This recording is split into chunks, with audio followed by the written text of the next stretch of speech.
ఇప్పుడే country delight యాప్ని download చేసుకోండి. Download the country delight app now. పాకిస్తాన్లో అణు విస్ఫోటం జరిగిందా లేదా అణు ధార్మికతకు సంబంధించినటువంటి స్టోరేజ్లో లీకేజీలు ఏర్పడ్డాయా? భారతదేశం జరిపిన ఆపరేషన్ సింధూర్ అణ్వస్త్రాలకు సంబంధించి పాకిస్తాన్లో నిజంగానే సమస్యలను సృష్టించిందా? ఈ అంశంపైన ఎన్నో సందేహాలు వెలువడుతున్నాయి. కానీ పాకిస్తాన్ నుంచి వస్తున్నటువంటి సోషల్ మీడియా మెసేజ్లు చూసినా కొన్ని రిపోర్ట్స్ పాకిస్తాన్ మిలిటరీ రిలీజ్ చేసినటువంటి కాన్ఫిడెన్షియల్ ఆర్డర్స్ అని చెప్పని వినిపిస్తున్నటువంటివన్నీ కూడా ఇప్పుడు జాతీయ అంతర్జాతీయ మీడియాలో కనిపిస్తున్నాయి. వీటి సారాంశం ఏంటంటే ఖచ్చితంగా పాకిస్తాన్లో రేడియేషన్ ఎఫెక్ట్ ఉంది. గత 2 రోజులుగా దీనిపైన పెద్ద ఎత్తున కసరత్తు జరుగుతున్నట్టుగా సమాచారం వస్తుంది. మరీ ముఖ్యంగా అమెరికాకి చెందినటువంటి అణు ధార్మికత అణ్వస్త్రాలకి సంబంధించినటువంటి సమస్యలు, రేడియేషన్ సమస్యలు రేగినప్పుడు దాని నియంత్రణ కోసం ఉపయోగించేటువంటి ప్రత్యేక విమానం ఎక్స్పర్ట్స్ టీం పాకిస్తాన్లో మోహరించడం వెనక కారణాలు ఏంటనే దాని చుట్టే ఇప్పుడు అంతర్జాతీయ మీడియా ప్రశ్నలన్నీ కూడా నడుస్తున్నాయి. ఏంటి ఆ విషయాలు ఒకసారి పరిశీలించేటువంటి ప్రయత్నం చేద్దాం. భారతదేశానికి అమెరికాకి ఉన్నటువంటి రిలేషన్స్ ఎలా ఉన్నా కానీ ఇక్కడ 2 దేశాల మధ్య పాకిస్తాన్ ఇండియా మధ్య జరుగుతున్నటువంటి ఫైరింగ్లో మాత్రం అమెరికా జోక్యం కొంతవరకు కాల్పుల విరమణకి వేదికైంది. కానీ తర్వాత వెంటనే జరిగినటువంటి పరిణామాలు సోషల్ మీడియాలో చక్కర్లు కొడుతున్నటువంటి ఇవి. ముఖ్యంగా భారతదేశం జరిపినటువంటి ఆపరేషన్ సింధూర్ దాడులకు సంబంధించి ఎయిర్ బేస్లు, ఇక్కడ ఉన్నటువంటి నూర్ ఖాన్ ఎయిర్ బేస్ ఒకటి, రహీమియార్ ఖాన్ ఎయిర్ బేస్ ఒకటి, అవి కంప్లీట్గా పాకిస్తాన్కి చెందినటువంటి అణ్వస్త్ర సాయుధ సంపత్తిని దాచిపెట్టినటువంటి వాటికి కాపలాగా ఉంచినటువంటి ప్రదేశాలుగా చెప్తున్నారు. వాటిపైన భారతదేశం జరిపినటువంటి క్షిపణి దాడులు ఎఫెక్ట్ చూపించినాయి. ఖచ్చితంగా అక్కడ రేడియేషన్ ప్రభావం ఉంది అనేటువంటి సంకేతాలు కనిపిస్తున్నాయి. దీనికి ఆధారంగా ఇప్పుడు కనిపిస్తున్నటువంటి కొన్ని మెసేజెస్ మనం చూద్దాం. ముఖ్యమైనటువంటిది ఈరోజు దర్శనం ఇచ్చినటువంటిది కాన్ఫిడెన్షియల్ రిపోర్ట్ అనేటువంటి పేరుతో Pakistan government of Pakistan release చేసినట్టుగా ఈ రిపోర్ట్ని చెప్తున్నారు. ఈరోజు రిలీజ్ అయింది. దీనిలో కన్ఫర్మేషన్ ఆఫ్ రేడియేషన్ అంటే అణువస్త్రం కానీ లేదా అణు లీకేజీలు కానీ ఏర్పడినప్పుడు రేడియేషన్ ధార్మికత ప్రభావం వల్ల అణుధార్మికత ప్రభావం వల్ల జరిగేటువంటి విపరిణామాలు చాలా దారుణంగా ఉంటాయి. ఇవి పాకిస్తాన్ నార్దర్న్ రీజియన్ అంటే ఉత్తర ప్రాంతంలో జరిగినటువంటి ఈ లీకేజీని నియంత్రించేటువంటి ప్రయత్నాలు జరుగుతున్నట్టుగా ఇందులో చెప్తున్నారు. The event occurred on 11th May 2025 at approximately 24:55 అంటే బహుశా మిడ్నైట్లో జరిగినటువంటి ఘటన కావచ్చు ఇది. ఆ సందర్భంలో జరిగినటువంటి రాత్రి తెల్లవారుజామున 1 గంట సమయంలో జరిగినటువంటి ఇది. కాకపోతే ఏంటంటే ఇది రొటీన్ మెయింటెనెన్స్కి సంబంధించి ఎక్విప్మెంట్కి సంబంధించి ప్రక్రియ జరుగుతున్నప్పుడు ఏర్పడినటువంటి విఘాతంగా ఈ నోట్లో పేర్కొన్నారు. దీనిలో కూడా national disaster management authority NDMA దానికి సంబంధించినటువంటి రిపోర్టు, అలానే Pakistan atomic energy commission, so వీళ్ళకి సంబంధించినటువంటి రిపోర్టు ఇక్కడ నిపుణుల్ని పెట్టడము, రేడియేషన్ హజార్డ్ని కంట్రోల్ చేసేటువంటి ప్రయత్నాలు జరగడం అవన్నీ కూడా ఇందులో ఉన్నట్టుగా ఈ రిపోర్ట్లో పేర్కొంటున్నారు.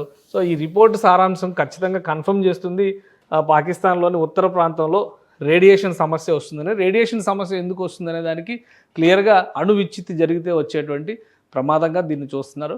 అసలు ఏ ప్రాంతంలో జరిగింది, ఎక్కడ జరిగింది, దానికి సంబంధించి కూడా కొన్ని డీటెయిల్స్ ఇచ్చారు. ఇప్పుడు ఏవైతే భారతదేశం దాడులు చేయడం వలన కొన్ని అణుస్థావరాలు దెబ్బతిన్నాయని అంటున్నారో ఆ ప్రాంతాలను సూచించే విధంగా ఉత్తర ప్రాంతాల్లో పాకిస్తాన్ ఉత్తర ప్రాంతాల్లోనే ఈ ఉత్పాతం జరిగినట్టుగా ఈ రిపోర్ట్ చెప్తుంది. ఇది అఫీషియల్ రిపోర్ట్ అని చెప్పడానికి ఆధారాలు లేవు. దానిపైన ఉన్నటువంటి అంటే హెడ్డింగ్ అవి చూస్తే కనుక మనకు పాకిస్తాన్ గవర్నమెంట్ ఇచ్చినట్టుగా అనిపిస్తుంది. కానీ కన్ఫర్మ్డ్గా పాకిస్తాన్ ఆర్మీ కానీ గవర్నమెంట్ అఫీషియల్స్ కానీ ఎవరు రిలీజ్ చేసింది కాదు. కాబట్టి ఇది కూడా ఫేక్ అనేటువంటి వాదన బలంగా వినిపిస్తుంది.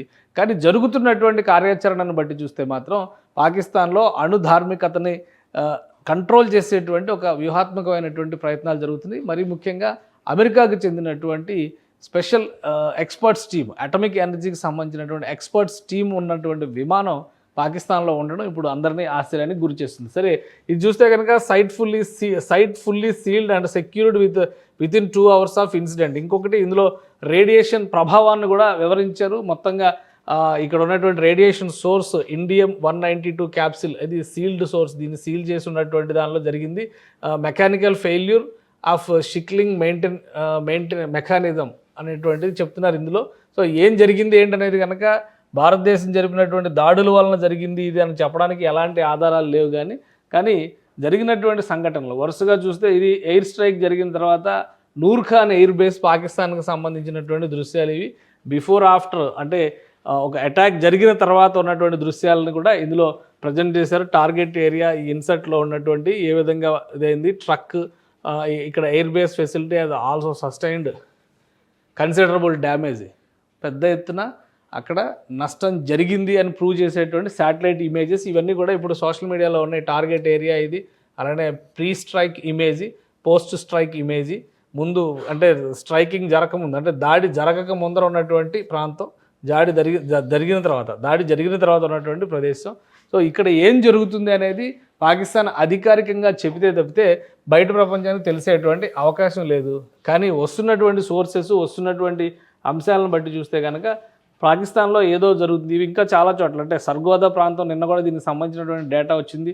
కిరాణా హిల్స్కి సంబంధించినటువంటి అటాక్, ఇన్ని చోట్ల భారతదేశానికి సంబంధించి ఎయిర్ స్ట్రైక్స్ జరిగినాయి. అంటే మొత్తం లిస్ట్ చూడండి, ఇక్కడ సర్గోదా కావచ్చు, జాకోబాబాద్ కావచ్చు, అలానే రహీం యార్ ఖాన్, సర్గోదా మెయిన్ హిల్స్, ఈ ప్రాంతాలని ఇక్కడ బ్రహ్మోస్తో అటాక్ చేసింది భారతదేశం అనేటువంటి అంచనాలు వేస్తున్నారు. సో ఈ ప్రదేశాలన్నీ కూడా దెబ్బతిన్నాయి. పాకిస్తాన్ ఉత్తర ప్రాంతానికి సంబంధించినటువంటి ప్రాంతాలు ఇవి. వీటికి సంబంధించినటువంటి దృశ్యాలు, ఇమేజెస్ ఇవన్నీ కూడా సోషల్ మీడియా రీసెర్చ్ కింద మనం చూడొచ్చు. అట్ ద సేమ్ టైం కొన్ని విషయాలను నమ్మాల్సినటువంటి పరిస్థితి కూడా ఏర్పడుతుంది. కాబట్టి ఇక్కడ అలాంటి సంకేతాలు చాలా స్పష్టంగా కనిపిస్తున్నాయి. సో ఇది జాకోబాబాద్ ప్లేస్లో కూడా బిఫోర్ ఆఫ్టర్ సినారియోని ఎక్స్ప్లెయిన్ చేసేటువంటి ఇమేజ్.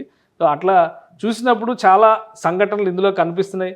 నిన్న వచ్చినటువంటి కొంత డేటా చూస్తే కనుక ఇది కిరాణా హిల్స్లో జరిగినటువంటి అటాక్కి సంబంధించి అక్కడ ఉన్నటువంటి రాడార్ సైట్ అనేటువంటిది అక్కడ లొకేషన్. అలానే ఈ హిల్కి రెండు వైపులా కూడా టన్నెల్స్ రూపంలో పెట్టి అణ్వస్త్రాలను స్టోర్ చేశారు. ఇక్కడ అణ్వస్త్రాలు ఉన్నాయి అనేటువంటి నమ్మకం ఉంది. వాటిని యుద్ధానికి తరలించేటువంటి సమయంలో ఇక్కడ ఉన్నటువంటి దీనికి సమీపంలో ఉన్నటువంటి రహీం యార్ ఖాన్ ఎయిర్ బేస్ నుంచి ఈ వార్ హెడ్స్ని తరలించేటువంటి ప్రక్రియ ఉండదు. దానిపైన పెద్ద ఎత్తున భారత్ బాంబింగ్ చేసింది. సో దానివల్ల చాలా పెద్ద నష్టం జరిగింది. ఇక్కడ రాడార్ వ్యవస్థలు ఇవన్నీ ఎందుకు పెడతారంటే ఇక్కడ చూస్తే SAM పొజిషను, అలానే హెలీప్యాడ్, ఈ machinery construction, hill side storage bunkers ఇవన్నీ కూడా ఉన్నాయి. సో వీటన్నిటిలో కూడా ఖచ్చితంగా ఇక్కడ ఒక అటమిక్ బాంబ్స్ రిలేటెడ్ లేదా స్టోరేజ్ పెద్ద ఎత్తున పాకిస్తాన్కి సంబంధించినటువంటి ఆయుధ సంపత్తి అయితే ఉంది. దానికి పహారాగానే ఇక్కడ ఈ వ్యవస్థలన్నీ కూడా సమాంతరంగా ఏర్పడ్డాయనేటువంటి నమ్మకంతో ఉన్నారు. సో మొత్తం అంతర్జాతీయ మీడియా కూడా ఇదే అంశాన్ని పదే పదే ప్రస్తావిస్తుంది. ఎందుకంటే చాలా చోట్ల ఈ చర్చ నడుస్తుంది. రేడియేషన్ సివియారిటీ తగ్గింది అనేటువంటి అభిప్రాయం ఉంది. సో అంతర్జాతీయ మీడియాలో కూడా చాలా చోట్ల India bomb Pakistan's Nuke facility at kirana hills.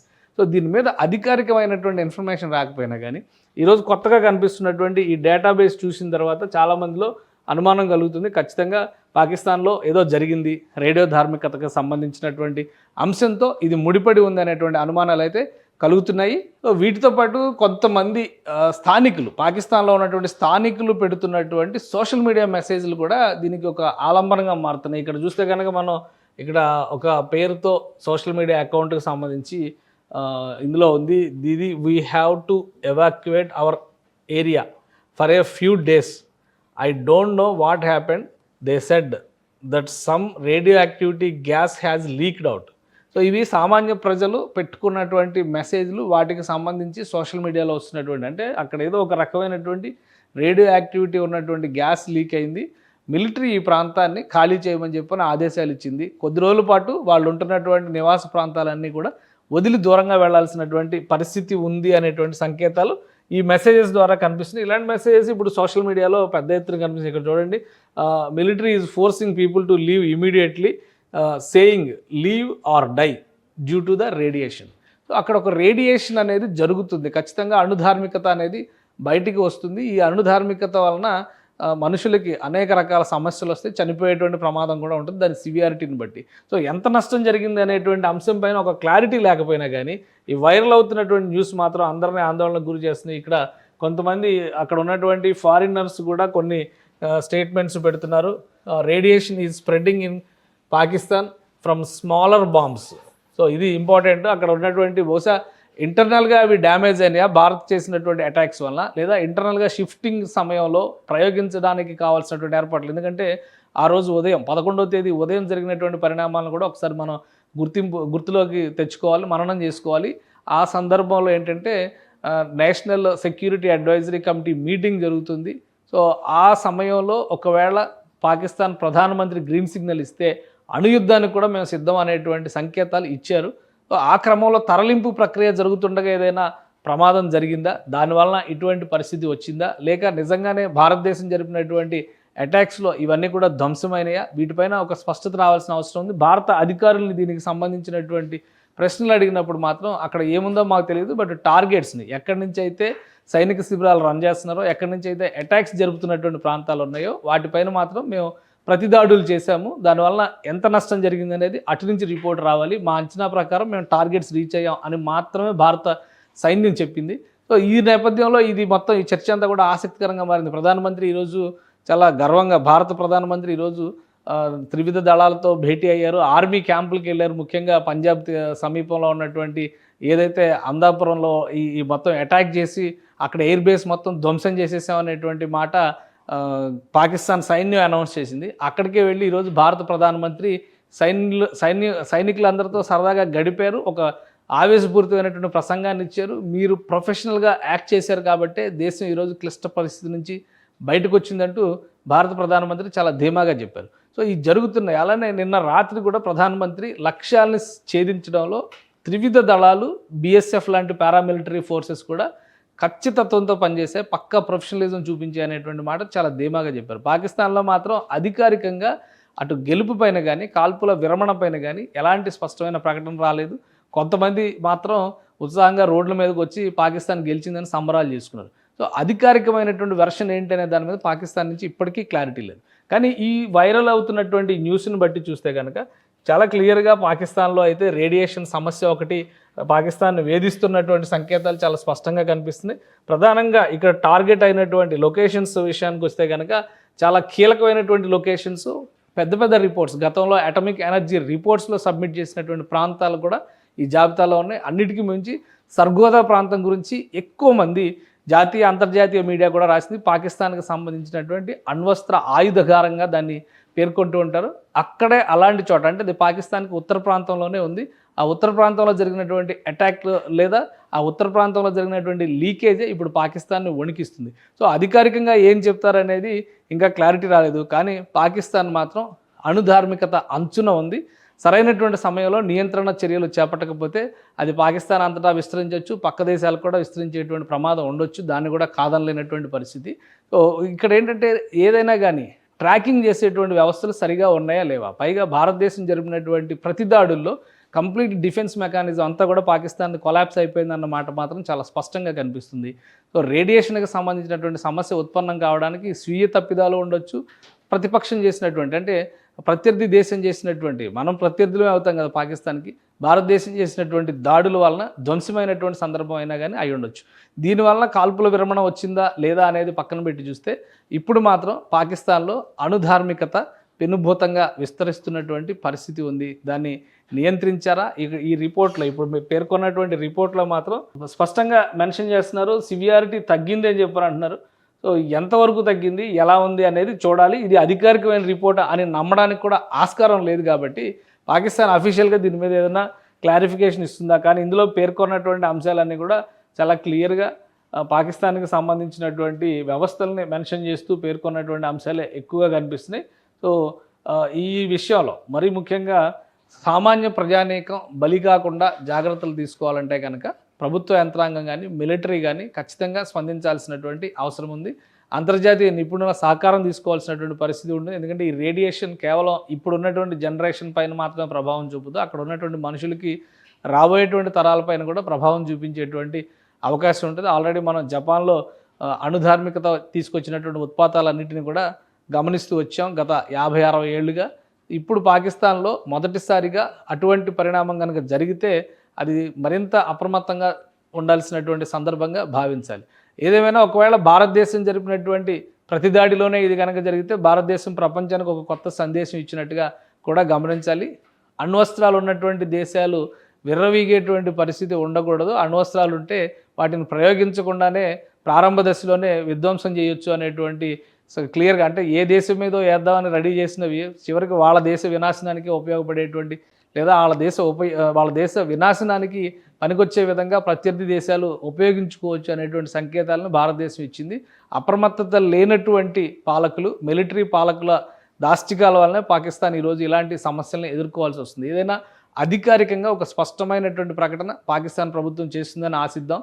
మొత్తం మీద అణ్వస్త్రానికి సంబంధించినటువంటి అణుధార్మికత పాకిస్తాన్ ప్రజలను మాత్రం ఇప్పుడు బెంబేలెత్తిస్తున్నటువంటి పరిస్థితి ఉంది. సుమన్ టీవీలో మీ పర్సనల్ అండ్ బిజినెస్ ప్రమోషన్స్ కోసం కింది నెంబర్కి కాంటాక్ట్ చేయండి.